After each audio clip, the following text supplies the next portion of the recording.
hadir karena sedang sakit, yaitu Akbar. Langsung saja masuk ke dalam presentasi. Pada kali ini,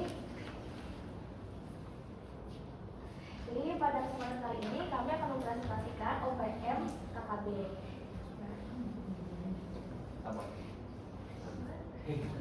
Jadi sebelum masuk ke dalam inti materi, lebih baiknya kita mengetahui gambaran umum mengenai konflik ini sebagai penunjang untuk penjelasan berikutnya. Jadi OPM itu sendiri merupakan organisasi Papua Merdeka yang dimana telah dilakukan sejak tahun 1960. OPM ini terdiri dari sekelompok seseorang yang menginginkan Papua merdeka dari Indonesia. Mengapa Papua menginginkan dirinya merdeka dari Indonesia, sedangkan Indonesia sendiri itu sudah merdeka dan Papua termasuk ke dalam wilayah Indonesia? Jadi kita kembali ke tahun 1969, di mana terjadi perperas. Pada saat itu terjadi beberapa pendapat dari masyarakat untuk mengetahui apakah wilayah Papua termasuk ke dalam wilayah Indonesia. Disetujui bahwa Papua telah masuk ke dalam wilayah Indonesia. Namun, beberapa orang dari Papua tidak menyetujui itu, merasa dirinya belum bebas, sehingga mereka menginginkan untuk melepaskan diri dari Indonesia agar mereka dapat berdiri sendiri sesuai dengan apa yang mereka inginkan. Kemudian ada KKB, yaitu kelompok kriminal bersenjata, yang dimana ini itu sebutan oleh pemerintah Indonesia untuk warga Papua yang melakukan berbagai kekerasan. Lalu ada wilayah konflik ini terjadi di daerah pegunungan khususnya, seperti di Intan Jaya, kemudian di Yahukimo, terus Yuga, terus Puncak, terus Pegunungan Bintang. Lalu mengapa harus di pegunungan gitu? Jadi wilayah ini itu sebenarnya agak sulit dijangkau, sehingga konflik di sini itu lebih lama gitu terjadinya, karena memang jarang ada orang yang kesana juga karena medannya sulit. Kemudian konflik ini termasuk ke dalam konflik keamanan dan juga politik. Mengapa masuk ke dalam konflik keamanan dan juga politik? Masuk ke dalam konflik keamanan karena peristiwa ini melibatkan banyak sekali kayak gangguan keamanan. Kan dilibatkan kayak TNI, Polri gitu. Dan dimana karena adanya peristiwa ini banyak warga di sana yang merasa kurang aman gitu. Karena banyak juga terjadi kekerasan. Nah, habis itu kenapa masuk ke dalam politik? Itu karena ya itu tadi melibatkan TNI, Polri, terus banyak korban, terus gangguan jiwa, terus banyak dampak lainnya. Dan akan dijelaskan lebih lanjut oleh teman-teman saya nanti. Untuk sejarah berdirinya KKB, pertama-tama OPM atau Operasi Papua Merdeka awalnya didirikan dari tahun 1965 dengan tujuan memisahkan Papua dari NKRI melalui tuntutan referendum atau pemungutan suara rakyat. Konflik ini semakin memanas ketika anggota otonomi khusus yang diberikan pemerintah dikorupsi oleh pemerintah otonom di Papua. Jadi makanya itu OPM lebih kuat kan, sebagaimana dijelaskan tadi sama teman saya Rena, ada hubungannya dengan keamanan dan politik. Nah, politiknya tuh di bagian kaum elitnya atau bisa dibilang pejabat di sananya dikorupsi. Jadi kan nih pusat Indonesia ngasih anggaran ke Papua biar maksudnya OPM-nya tuh agak tenang lah. Nah, tapi anggarannya itu dikorupsi sama yang di otonomi daerah di Papua. Makanya itu OPM jadi lebih kuat, lebih memicu aksi perlawanan masif dan tindakan kriminal dari kelompok tersebut.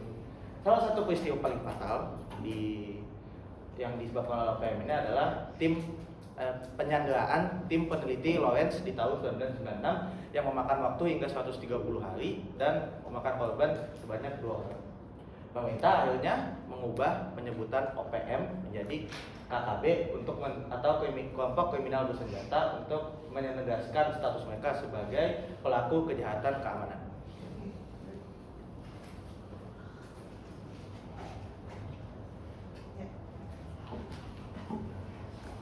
Identitas budaya dan rasa ketertarikan wilayah-wilayah yang terlibat. Identitas budaya Papua Nusantara ditandai dengan adanya etnis dan istiadat yang berbeda sehingga masyarakat Papua merasa dirinya terpisah atau berbeda dari identitas nasional Indonesia. Terus rasa keterikatan terhadap wilayah dan saat ini karena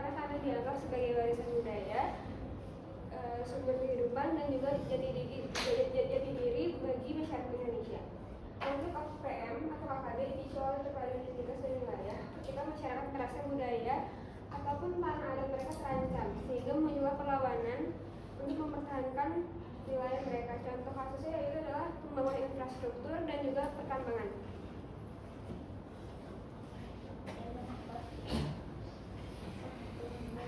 Jadi ada nilai budaya yang bertabrakan. Yang pertama itu ada nasionalisme antara Indonesia dan juga Papua Merdeka, yang dimana pemerintah berpegang teguh pada prinsip NKRI dan juga kedaulatan wilayah. Sementara gerakan organisasi Papua Merdeka itu sendiri berpegang pada identitas rasial dan sejarah yang berbeda untuk melepaskan diri. Kemudian ada sentralisasi pemerintah dengan identitas lokal. Ketidaksamaan nilai-nilai sentralisasi dari pusat dengan budaya lokal Papua yang khas menciptakan perasaan tertinggikan atau marginalisasi di tanah mereka itu sendiri. Kemudian ada pendekatan keamanan versus HAM, di mana benturan antara TNI Polri dan TPN BPOM di daerah operasi militer atau DOM atau zona perang yang dianggap melanggar HAM dan menjaga keamanan.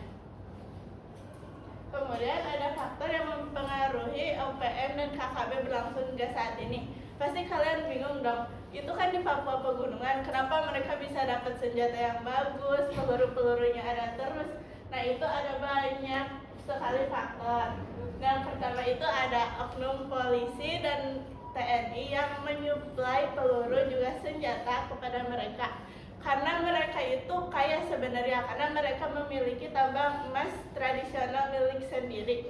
Dan mereka itu mampu untuk membeli pasokan peluru juga senjata dengan harga yang mahal. Kemudian ada sangkut pautnya juga dengan PT Freeport yang ada di Papua, di mana kan pemegang saham Freeport itu 48%-nya itu MC Moran yang berasal dari Arizona, Amerika Serikat. Nah, setelah ditelusuri lebih lanjut oleh Intel Negara, pasokan senjata itu sebagian ada dari Arizona itu sendiri. Kemudian juga ada karena ketidakterimaannya atas kegagalan Pepera tadi, di mana Pepera itu sebenarnya hanya dipilih oleh sekitar 1.000 rakyat, padahal di Papua sendiri ada 800.000 rakyat.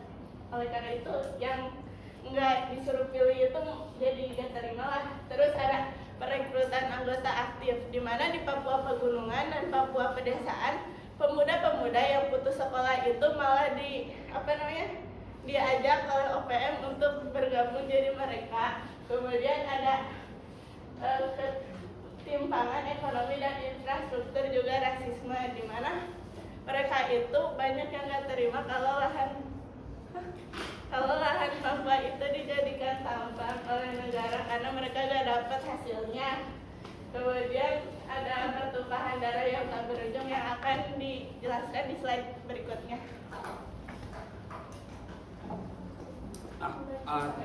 Selanjutnya ada dampak dari konflik yang terjadi baik bagi negara maupun masyarakat. Yang pertama ada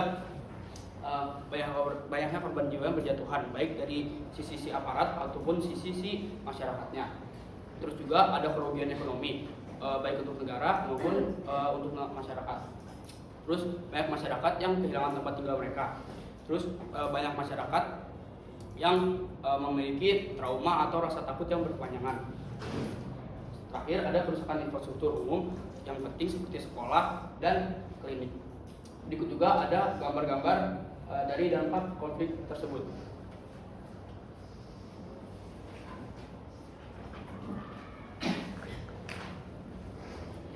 Lalu ada juga upaya penyelesaian konflik dari upaya pemerintah dan upaya dari masyarakat. Penegakan hukum terhadap kekerasan yang dilakukan oleh pelaku dilakukan untuk penegakan hukum secara jalur hukum.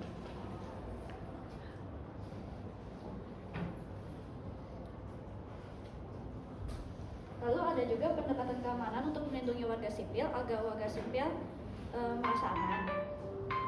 Lalu peningkatan kesejahteraan dan hak dasar masyarakat Papua dan mendorong komunikasi.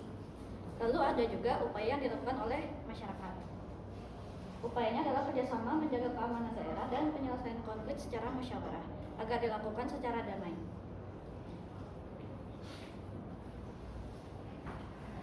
Ada analisis dari video yang telah kita tonton di buku sebelumnya.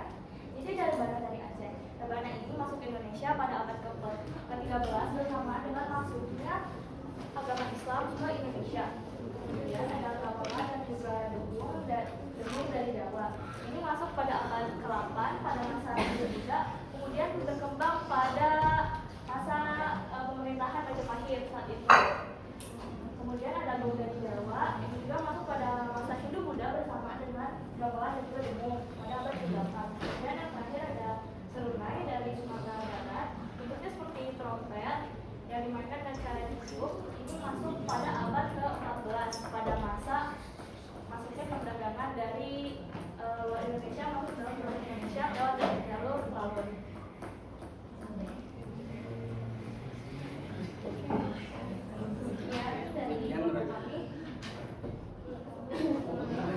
Nah ini gapusnya, kalau ada yang nggak percaya sama apa yang kita sampaikan boleh dibaca sendiri ya di sini, atau mau tahu lebih lanjut gitu boleh di sini. Oke, sekian dari kelompok kami. Wassalamualaikum warahmatullahi wabarakatuh.